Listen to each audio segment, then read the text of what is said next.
Hello, my dear students. Welcome you. I welcome you once again in English class. And today we'll proceed further in question and answers. That is, the chapter name is A True Friend. We will discuss some more question and answer that are given in your reader book.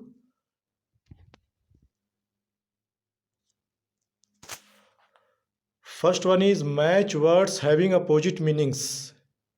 Here some words are given in column A and column B, and we have to match the words which are opposite in meaning.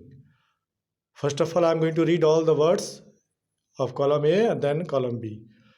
Rivals, good, happy, hard, bitter, bad, sad, sweet, friends, soft. Rivals मतलब होता है प्रतिद्वंदी या जो दोस्त ना हो, तो इसका अपोजिट क्या हो जाएगा? Friends.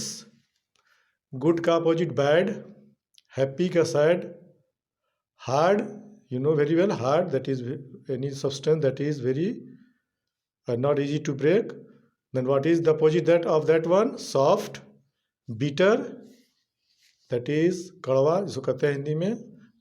So the opposite word will be sweet. So you have to match this one, very easy one. Now use the words given in the balloon A to fill in the blanks below. तो balloon ए में जो भी words दिए गए हैं उन्हीं की सहायता से आपको फिल इन द ब्लैंक्स भरना है. I have done also, but I am going to read all the sentences. The principal congratulated Rahul for his good performance. Sheela is very happy as her brother is coming from America today. The mechanic hit the bolt hard with his hammer and broke it. Mechanic जानते हैं जो काम करते हैं masonry का, तो क्या करा? हिट द बोल्ट, बहुत तेजी से, यार हार्ड मीन्स ज़्यादा जोर से, जिसके चलते hammer with his hammer and broke it, उसको तोड़ दिया. India and Pakistan are great rivals in cricket. In cricket match you are very well knowing that India and Pakistan are great rivals. कोई भी हारना नहीं चाहता है. Travelling in a ship was a bitter experience for Sunita, for she often suffered from sea sickness. Sea sickness के चलते उसको डर लगता था, इसलिए ट्रैवलिंग सुनीता के लिए अच्छा एक्सपीरियंस नहीं था. So what will we use the word that is bitter. Now work in pairs and find out the hidden names of the games played in Olympics. इसमें आपको हिडन नेम्स, छुपे हुए नाम है, उसको आपको गेम का नाम फाइंड आउट करना है. I have done some of them. If you'll find any more you'll do by yourself. The words that I have marked are games like football, hockey, cycling, polo, gymnastics, athletics.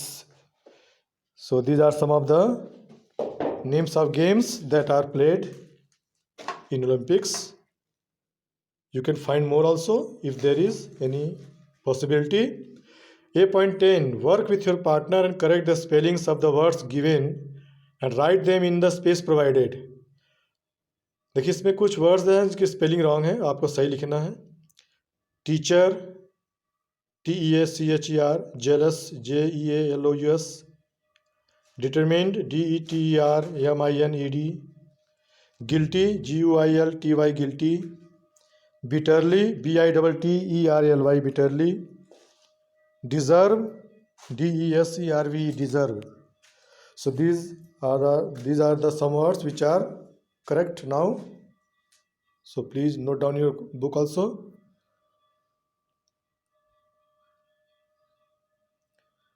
Now we'll move to 8.11 part. In the lesson we have read about Rahul. Lesson में हम लोग राहुल के बारे में पढ़े हैं. He went to Raj and apologized to him from the core of his. Rahul जाता है और क्षमा मांगता है, अपनी गलती स्वीकार करता है. From the core of his heart is an idiomatic expression. Idiomatic expression means मुहावरे होते हैं जिसका मतलब कुछ अलग होता है. जैसे कि it means with an honest feeling. इसका मतलब क्या हुआ? ऑनेस्ट फीलिंग में, जिसमें ईमानदारी का ईमानदारी महसूस हो, सोच हो। With the help of your teacher consult a dictionary and match the following idiomatic expressions with their meanings जो दिए गए हैं उन्हीं के अनुसार आपको मैच करना है। जैसे at a stone's throw, so it is written here very near. Stone hearted, cruel, so you have to match. Okay, now use the expressions as given in 8.11 in the blanks given below. अब जो expressions दिए गए हैं उसके meaning अनुसार आपको यहाँ पे भरना है। जैसे the new garment store is at a stone's throw from my house. At a stone's throw means very near, तो जो बता रहा है जो न्यू गारमेंट स्टोर है नज़दीक है मेरे घर से। Mister Pal is stone hearted means cruel, निर्दयी को कहते हैं।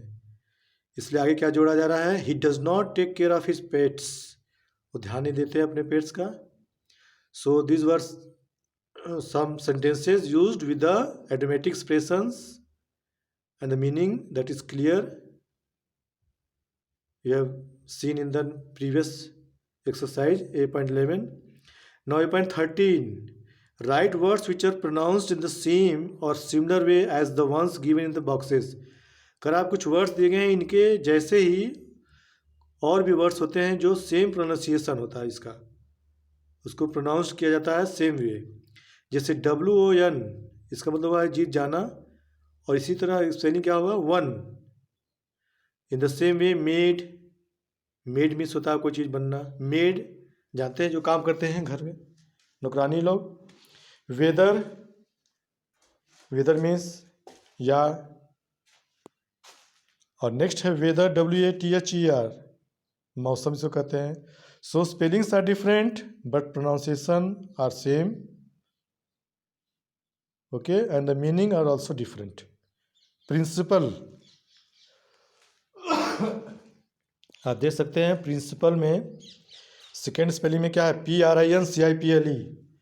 तो नेक्स्ट प्रिंसिपल जो है, एक प्रिंसिपल आप जानते हैं जो स्कूल के प्रधानाचार्य होते हैं, और प्रिंसिपल क्या होता है, सिद्धांत, ठीक है। नो मीन्स नहीं, या नो मीन्स नहीं। In the same way KNOW, ये नो मीन्स होता है जानना। So very important, this part is very important, you should know. Now this is the last part of this lesson. Imagine you are Rahul, you are feeling sorry for what you did to defeat Raj. आप अपने आप को राहुल समझिए, ठीक है, और आप बहुत दुख प्रकट कर रहे हैं, आपको बेकार लग रहा है कि आपने जो काम किया है राज को जिताने हराने के लिए। आप क्या करना क्या है, राइट ए लेटर टू राज, और आपको राज को लेटर लिखना है अपोलोजाइजिंग फॉर योर बिहेवियर, अपने व्यवहार के बारे में क्षमा मांगते हुए आपको ये लेटर लिखना है। And asking him to be your best friend again, और उससे आपको क्या निवेदन कर रिक्वेस्ट करना है कि वो दोबारा आपका बेस्ट फ्रेंड बन जाए। So this is what, which type of letter, informal type of letter. So first will write address, sender address, आप कोई भी एड्रेस लिख सकते हैं, here I have written some address. After that you will put date, उसके बाद dear के बाद आपको उस दोस्त का नाम लिखना है जिसको आप लेटर लिखेंगे, तो क्या यहाँ पे कौन है, राज। उसके बाद क्या है, कंटेंट, जैसे इसमें लिखा है I am feeling very guilty for what I did to win the race, कि मुझे बहुत शर्मिंदगी महसूस हो रही है या मुझे बहुत ख़राब फीलिंग महसूस हो रही है, मैं अपने आप को दोषी समझ रहा हूँ क्योंकि जो भी मैंने किया है रेस जीतने के लिए। I am very much assent for my behaviour, मैं अपने इस व्यवहार के लिए शर्मिंदगी महसूस कर रहा हूँ, मुझे बहुत खेद है इसके बारे में। Please forgive me and be my best friend once again, कृपया मुझे क्षमा करें और मुझे दोबारा अपना बेस्ट फ्रेंड बना लें। I will never betray in future, मैं कभी भी भविष्य में आपको धोखा नहीं दूंगा। So this was content, you can write your own answer also. And last, your sincerely, it is written in your book. So this was the end of your exercises of this lesson. Hope you all have understood the lesson and the exercises very well. We will meet in the next class. Till then, goodbye.